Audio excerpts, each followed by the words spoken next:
Hello, hello, hello.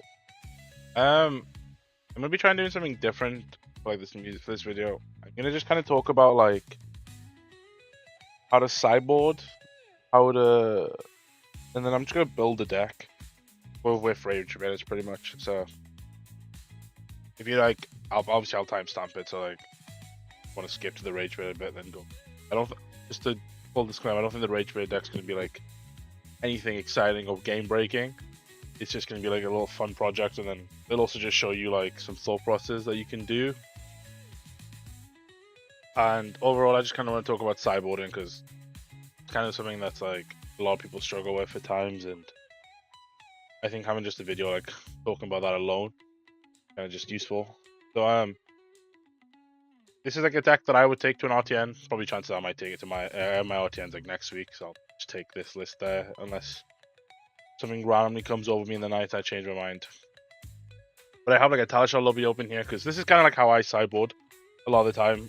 Like just like in real life, I just think about what's in, what's out, and like something that I always like doing. Oh, how I messed that up. Is I always just like really simple stuff. Is like I just like to know how many cards in my side deck, excluding equipment. So after, if I'm sat in real life, I'm gonna sit down. I'm gonna, actually, I don't think I'm gonna sit down and I'm gonna just look at my sideboard and I'm gonna see this situation. It's one equipment slot and 13 cards. So before every game, I always make sure there's 13 cards on my side. Obviously, you go less if you want a fat side, like put a little bit more in. But I always just make sure there's 13 on my side, and then I'm going to sideboard the game based on what deck I'm playing. So when it comes to it just comes to like understanding what cards in your deck mean and like what their values are. So like, I sit down at Talent Lobby. A really simple thing. Let's say the dice or the armor is considered. I'm gonna play against Oscillio. So what do I want against Oscillio? Oscillio is an arcane deck. Boom, change my legs. Equipment sorted. Right. Then I need to know what cards I want to put in, what cards I want to keep out. So arcane deck, got my AB. My defensive cards probably aren't going to be that good. Yeah, they sometimes hit me with physical, but it's not the main sell. And if I draw a reaction and they have attacks, then I'm going to feel sad. But because of the way Arakni's built, kind of always need to like run one or two traps. So my mindset is I want at least one trap for now. I'll put it in the trap. Inertia. Then, do I have any specific tech cards? Oh, sorry. Throat's randomly dry. All right. Yeah. So, do I have any specific tech cards? Oh, Celio. Boom. Army Live Echoes. All right. Now I need to think. What does my opponent want to do? My opponent wants to set up and hit me with these really big explosive hands. And ideally, when they do a good turn, they want to arsenal a combo piece or an extender to the turn that will help them play. So does that mean I should try and deny their arsenals? What is that? Do I have any cards that help deny their arsenals? It's so yeah, so it'd be like bang, leave no witnesses, help deny it. Or these inertias help deny it. These also give inertia, but they're not that useful. So this is like a maybe. We'll see how we feel if we need to look for more cards. Because sometimes you'll like sideboard all the like obvious cards, and then you'll be like a few cards left, and you're like, oh, how did I make the last decision? We'll see how this goes. Okay, so consider doesn't. So I don't want to run defense reactions. So I'm like, no, no, no, no. And are they blocking me? Probably not. It's not that often. So shred's also a no. Do I have a way to defend myself in a way that's like not physical value? Yes, sigil. So I'll put that in. Am I trying to make my life annoying for my opponent by trying to reduce their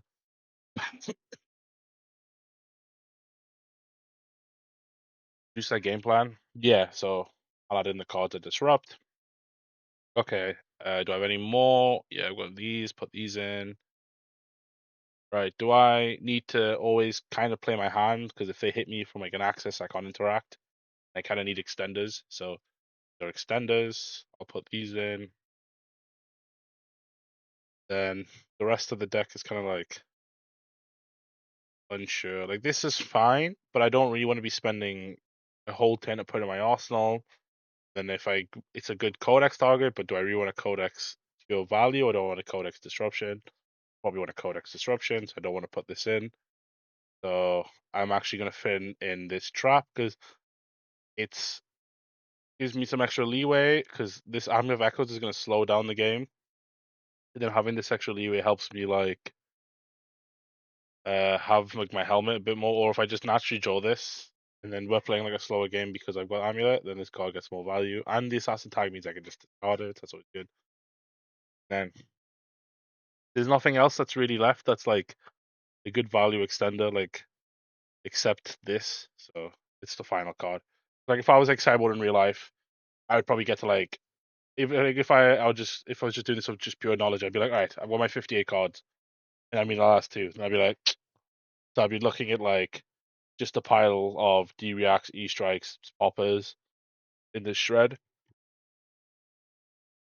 In this overcrowded that doesn't have much value here, so I'd be like, I guess the only things I really can put in are either this pick up the point and then a second trap.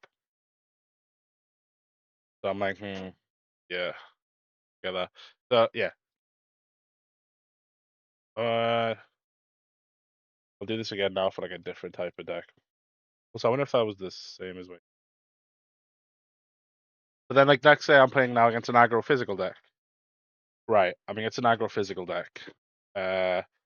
What do I need against those? Well, I definitely want my traps. Like against Kayo, for example. I like, okay, I want these traps because they're all really good value. Do I have anything else I'd maybe want? I probably want the Fate Fascines because they're like they can defend and they can also set me up.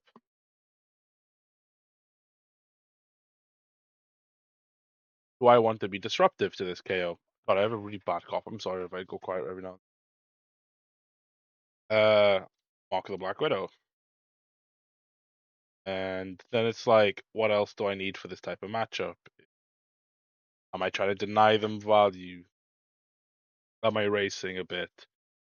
Yeah, because KO is like, so this is what you have to sit and think when you sit down against your opponent. You think like, what does my opponent want to do? Obviously, if you don't know what your opponent does, I think you just ignore any fancy tech cards and you just put in like good value cards for your own deck.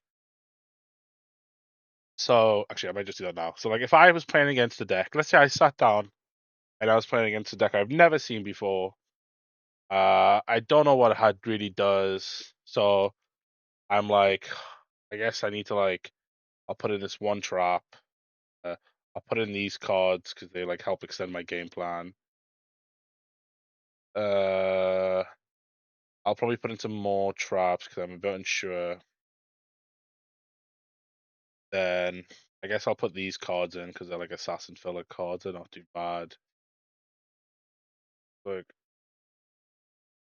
do I know it's physical or a arcane? Like if I know it's physical, I would maybe put in some of these. If I don't know it's physical, I would be like, you can kind of hear it because this is like the moment where you'd be like, if you didn't know the deck, you could be like, you'd ask your friend, you'd be like, oh, how do you play against this deck? Or I've heard like this deck's around. What are you thinking? What's its archetype? What's it known as? Oh, it's a fatigue deck.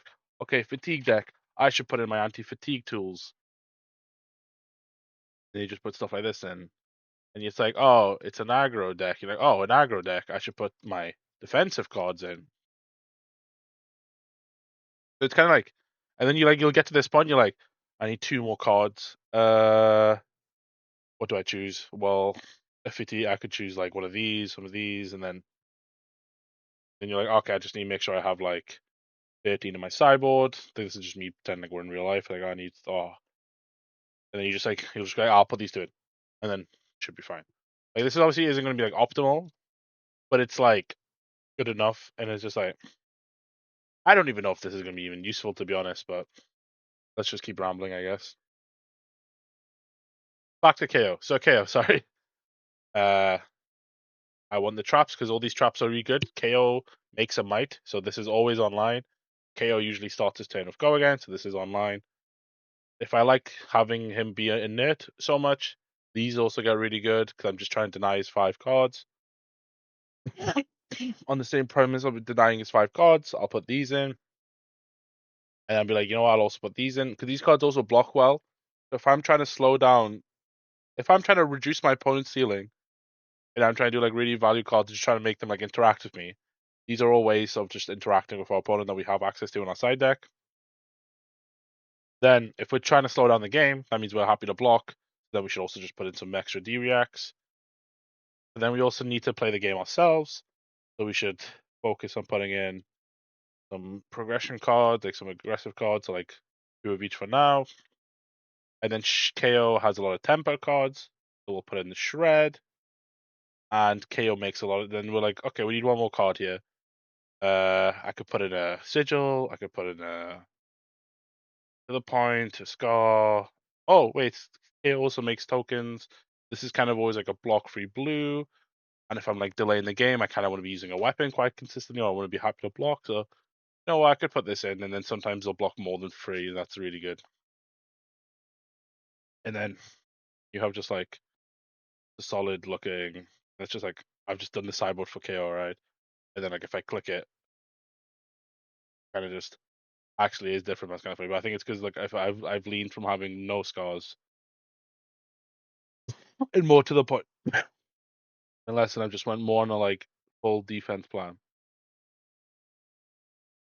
But it kind of works out the same. Oh wait, no, this is 58 card. That's why. So it'd be like this, and then it's exactly the same. Oh, well, it's just. I was like, whoopsie, that makes me look like a dumbass, but no, we're fine. But yeah, that's kind of just like how I side, and then that's kind of like how I make these sideboards. I just like go, oh, what does this do? What does that do? And then like as you see, like we have all the silver bullet stuff here. That's how we understand what these are. Right. I've kind of done so I've done like an aggro AB, an aggro AD, and then let's say I wasn't against an aggro deck, I was against a fatigue deck. I would make sure what do I have in. So a deck that's fatiguing me wants to block. So I need to make sure my hands extend all the time. So extender, extender, extender, extender, extender, extender, extender. Extender, extender. And then opponent likes to block. This is pretty you're like, okay, this is pretty solid. And it's like, do I now need to fill in 10 cards? Okay. My opponent likes to block. Should I run cards that like punish blocking? We've put them all in.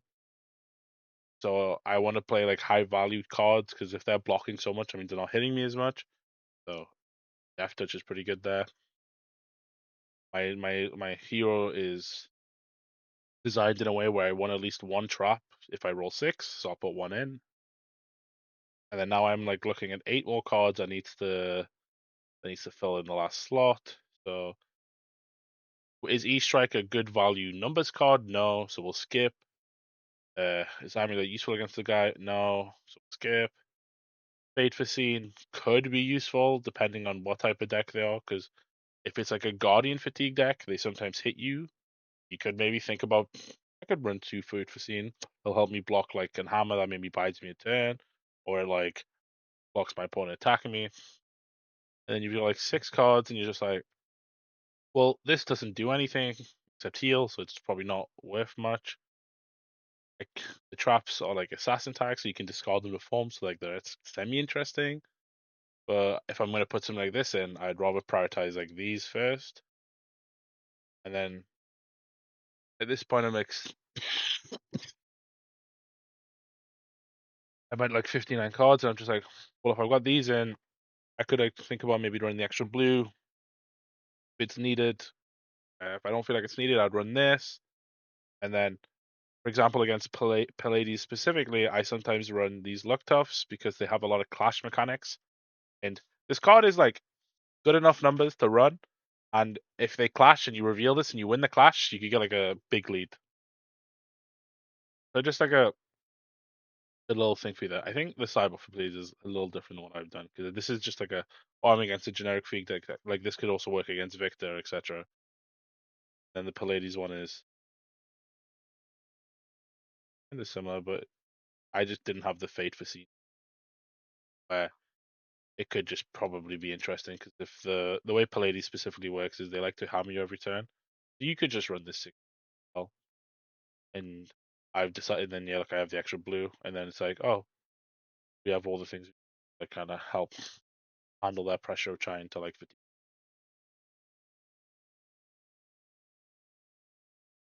And then with yeah, because like you see, no, we don't have like extra fluff. Like we could like use run all these, but then like, what if we just draw multiples and we're just gonna do nothing, and our opponent's still gonna do something. Uh, and what should I do? Okay, let's say the mirror. I know. Oh, wait, do I not have one built for the mirror? Okay, this is like I'll just use it. Sorry guys. Don't know. I've just randomly gotten the coughs. All right, so I'm building a sideboard for my mirror. I want these boots for leave no witness. Obviously, flick. They have no other equipment slots. So I look at it. I was like, okay, is this good for the mirror? Yes. Good for the mirror? Yes. Yes. Yes. Yes. Yes. Yes. Yes. Yes. Yes. Yes. Yes. And then solid blues. This one is less interesting in the mirror, so I could put it in the side for now. Then we'll see what happens. So Death Touch, not wanting. E-Strike, don't want it. Reaction based deck, let's put that in. Reaction based deck, put that in, put that in, put that in. Look tough, don't need it. Mark of the Widow, probably good. Let's put that one in for now. Meat Madness, unsure if we want it now. We'll wait. Remember, this needs to be 14. So we'll be like, hey, I don't want it. I don't think I need the extra retrieve, so I'll skip. Reaction speed card, that's pretty good for pushing aggressor. I'll put that in. Defensive card, that seems pretty good for the mirror. To the point, I'll put that in. Overcrowded, good tech card. And then now we have like 3 cards left if I some bad maths. So now we can look at this and be like, what do we want? So Codex of Inertia is really good when you give your opponent inertia because they get 4 cards, and then you get to like sometimes draw a card, and then you get like our deck's built on doing all this.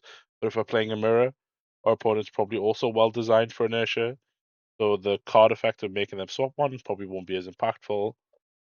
And the inertia token could be useless because if they also run codexes, they also have access to ponder. The inertia could actually just be like a useless token. So this card could feel very bad. So there's like a weird minigame, specifically this card. It's like you could run it because then your ponders cover you for inertias more. But when you run it, your inertias are weaker because they also run more ponders. So it's like this card's like a gambly card, I feel like. I feel like this card could be really insane for you and really bad for you, which is obviously I know it's kinda like how cards are decisions, but it's like I think the mirror like makes it a bit more lopsided. So like if you wanted to, I think I think Shred is probably good to run because it's probably gonna block. It's an assassin card. You probably can always have value, and then like you maybe get a juicy leave no witness on it. So then now we have 2 cards left, and then this is the point where you have to decide yourself: is do I want 2 inertias or do I want 2 meat man?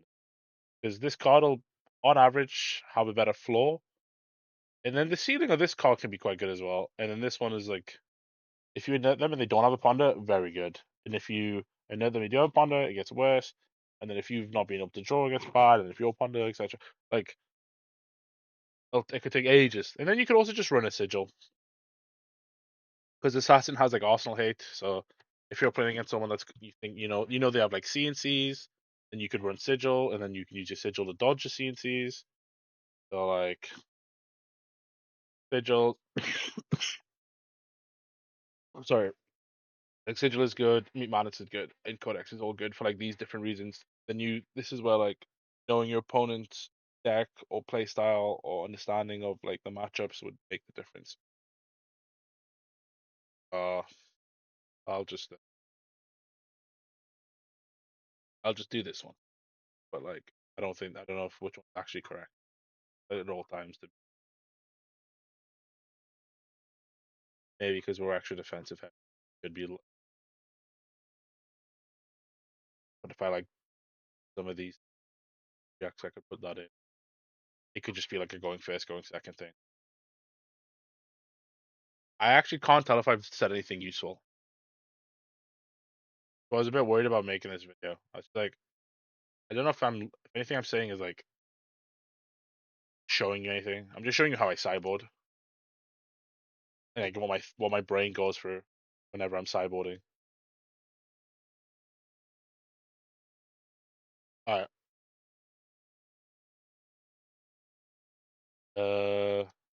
Let's make a deck. So let's make an Arakni deck.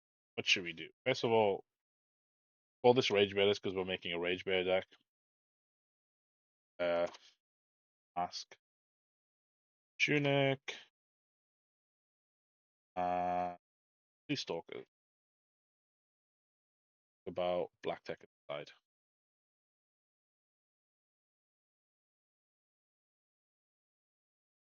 Oh yeah, it's black and okay then. So let's just look at assassin cards. So what is my game plan? So like whenever it comes to deck building, I have to think, what am I building around? This can be like power. Sorry, but this can be like power cards. All right.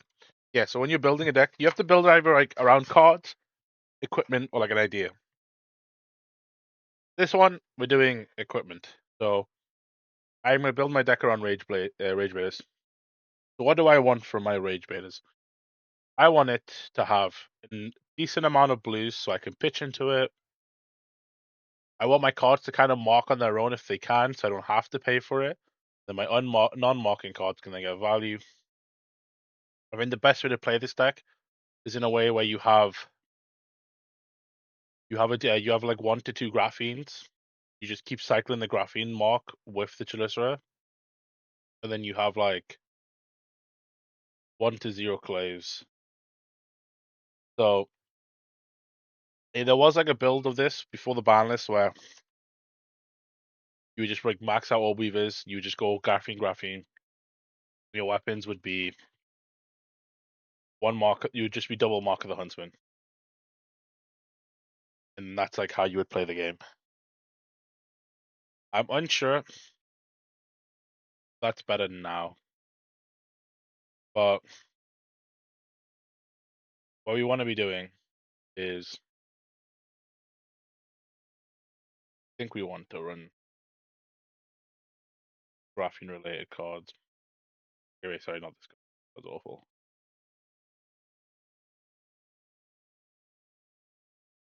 So I'm gonna put in cards that like, because we don't have flick knives, so I'm just gonna look. I'm looking at cards that flick. Then I'm gonna look at cards that make all weaver. I mean, make graphene. There's only 2 in the game, so don't think the blue is worth running. But I don't ever want to resolve this blue. So I can maybe this card because of the fact that it's like we're gonna be needing some like a decent amount of blues a deck. So as I said earlier, we want to be using cards that like make us not feel bad for pitching. Because we're kind of investing 1 into the mark, and then we're gonna be like, ideally you want to have like an on hit, and then they block the on hit to keep they stay marked. Kind of trying to keep your opponent marked all the time. If they take damage, it's because they're marked. I feel like I've just said that word so much I don't know what's going. So like cards that mark, valuable. Cards that interact with like marks, these are also good.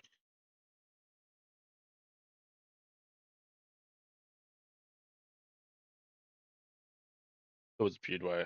The idea of this card is kind of interesting to me. It's like a 1 for 4 in Mario,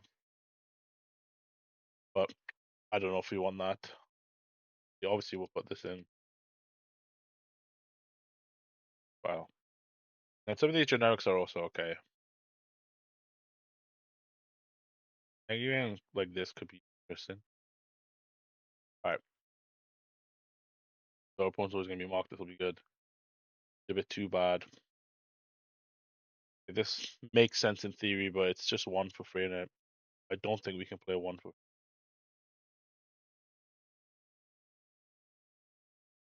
So I'm just like I realize I'm not really saying anything too interesting, but I'm trying to like when I'm building this deck, I'm thinking of odds that will either because the way this deck wants to play is I'm trying to imagine like the average turn is like I want to be going like graphene's like on hit mark, then I can do like an attack that has mark, then I can like involve some card that synergizes with that attack, or if my opponent tries to interact, then I can like maybe have some tricks to go with it, and then I want to maybe attack with the graphene again, or I want to just and then have like some kind of like other thing to do, or then I want to end on a finisher, and then my finishers like what respond to me or accept something bad. But if I'm going like graphene, ragebaiters, graphene, it could be interesting as a good play cycle, or I'm going graphene, ragebaiters, one cost. So like I could run like a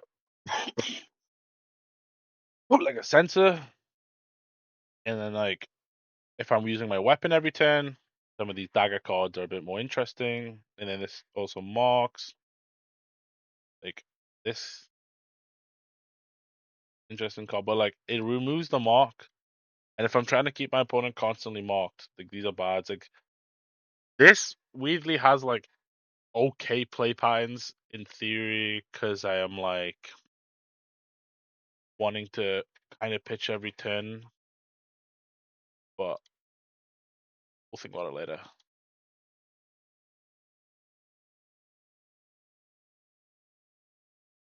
I'm just putting in the efficient value cards and then putting in all the good cards, and then I'm gonna try and synergize them, and then like make decisions based on what this is, good or bad.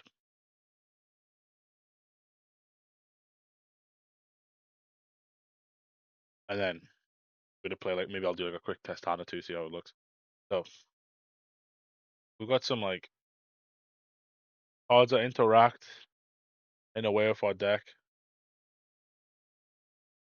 Got some mark cards, got some like funny maybe cards.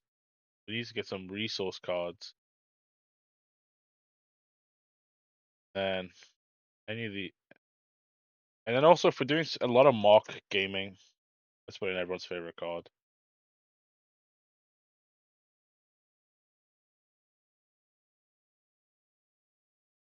So if I'm trying to run that card as well, I should also look at running Self Blues. But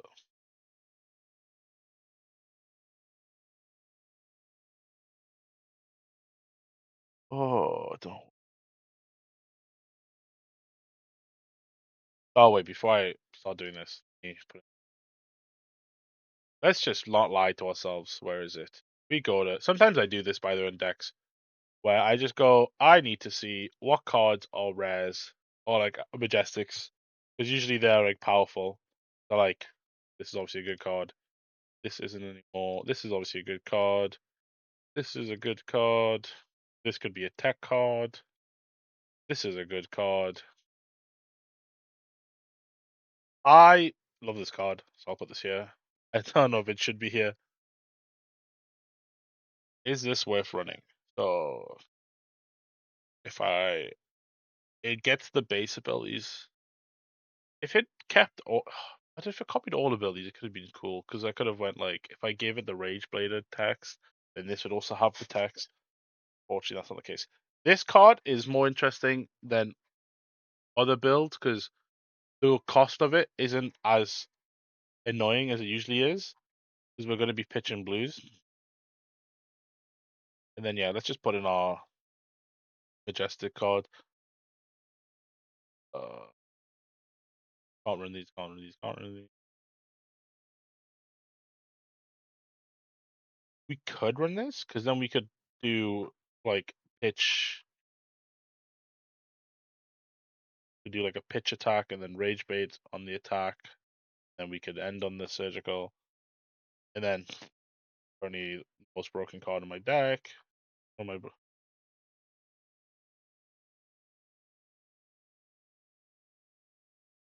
and it's looking at the kind of running out of a real majestic blues now that are like suitable for us. All right, let's not lie to myself. Has to go in. Bit too high. Okay. And I think this deck needs ample blues, so I need to put some more blues in. Start ratioing. Oh, it's like that. Probably not actually worth running, but lie to ourselves. It's a good value. Put that in. I should also put the red version in.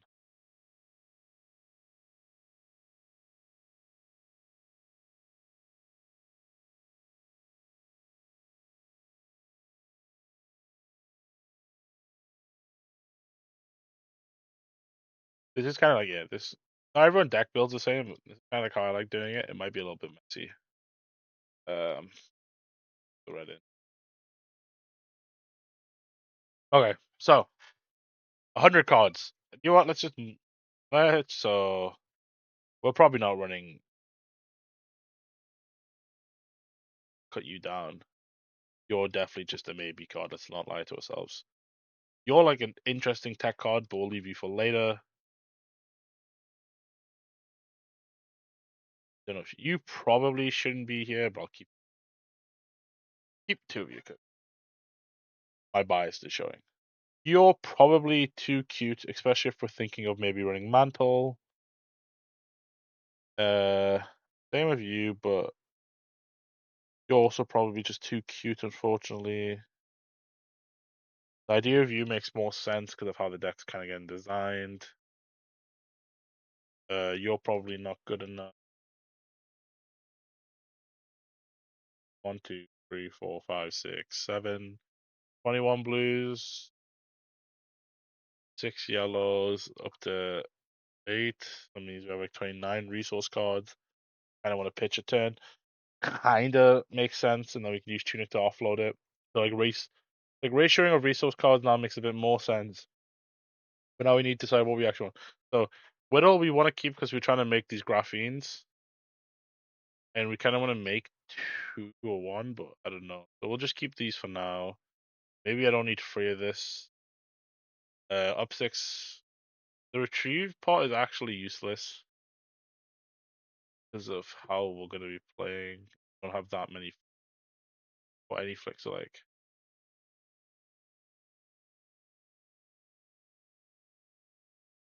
So maybe we actually. Now we'll cut this.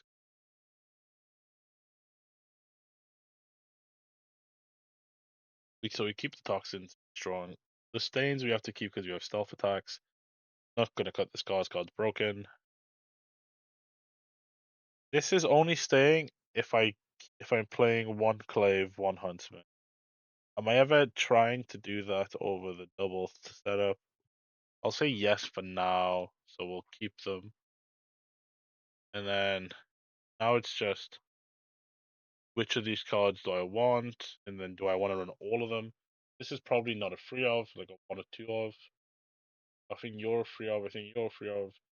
I think you can get cut down. Does this card only work on stealth? Okay, so actually, I think you're better the man. I don't think we need 3. I think this should stay. It's a really put on the side for now. I think you maybe could be 12, put you inside.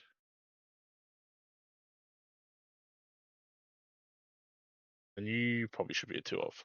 So, boom, 80 cards. Woo! Obviously, this isn't optimal. And then this isn't how we're going to play our decks, but like, sideboard. Um, this is 2 cards.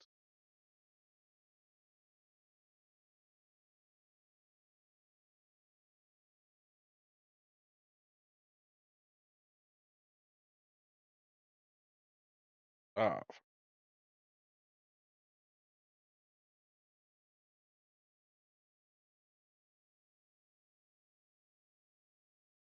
so let's make the deck a little bit. Just do. Now we're talking. This should not be a moment for you. All right. let's just have a quick game against the ball.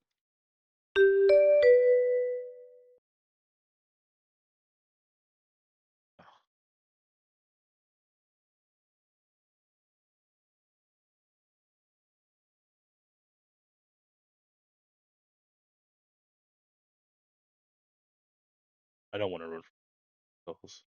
The idea of it scares me already. Oh, I didn't put it against the bot. Oh, my brain.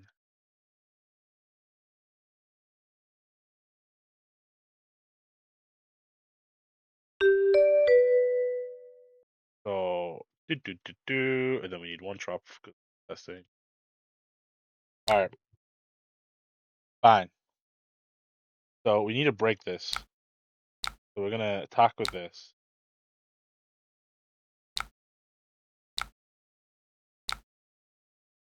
Okay, obviously this wouldn't break on the first attack.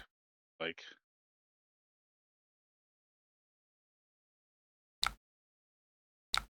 then look, we have the resource, rage bait. Oh,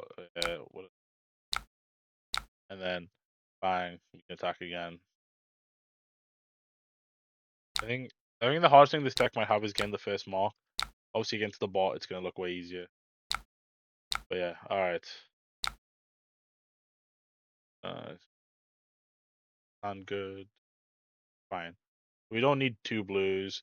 We're probably discarding this, rustling, block with 1 card. Then we go Clave, pitch the blue. Go Kiss. Discard, and then we have the ragebaiters, so they stay marked. Like this mark up time effect.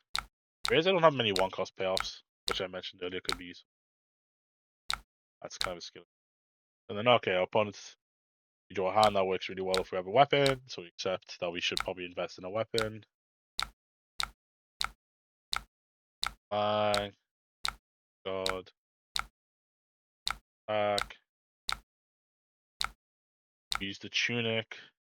Give this an on-hit stay marked. Jax. Play.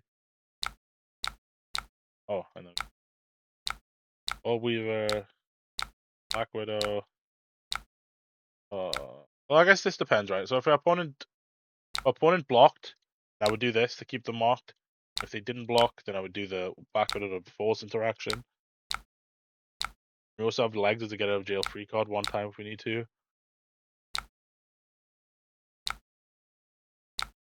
Okay, our hand just plays, so we'll just worry about it. But like, okay, so this situation, we can go Widow, Stains, Mantle, or we can go like Graphene.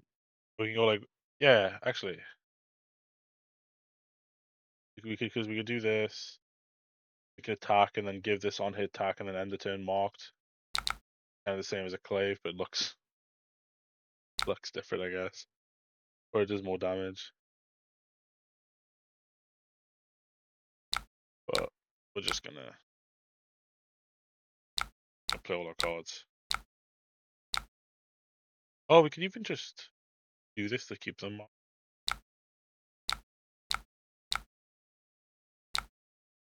Yeah, one died, and then we would have went code. Oh, so if we didn't give them mark, we would have went code explanation. All right, I don't know. That's kind of just how the deck plays. It's like I don't know if that knows anything. Oh, there you go, rematch well. But like, it just shows like our premise was we kind of want to keep our opponent marked. We want to keep playing these efficient cards and do some stuff. Like obviously the hands are lined up, and our opponent isn't an opponent, so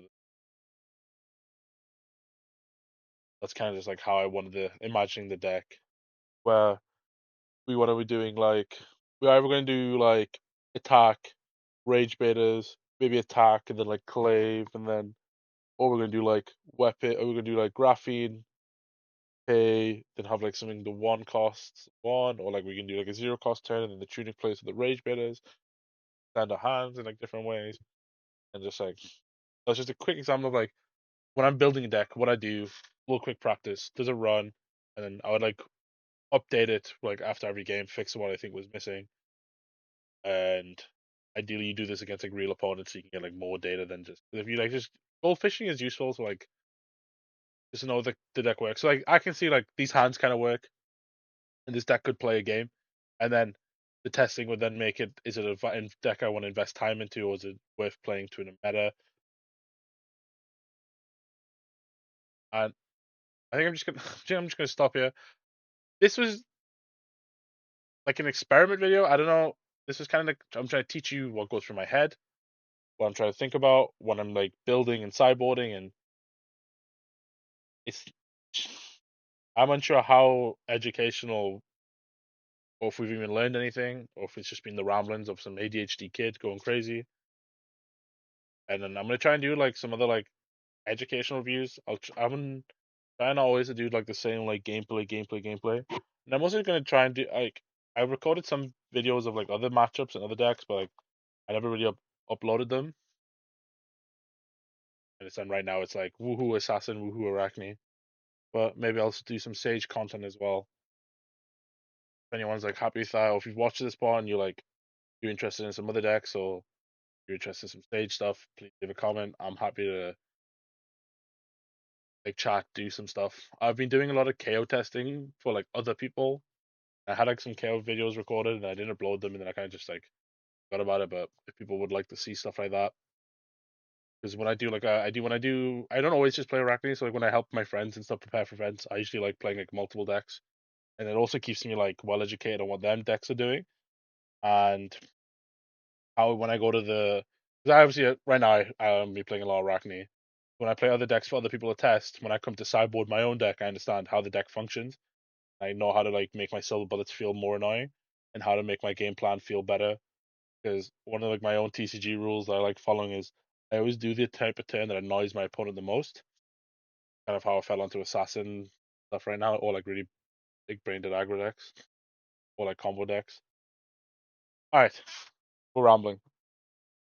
Thank you for watching. If you've watched to this point, if you leave a message of like I love rage baiting, I'll know you're one of the goats and you're one of my boys. I appreciate that. Thanks.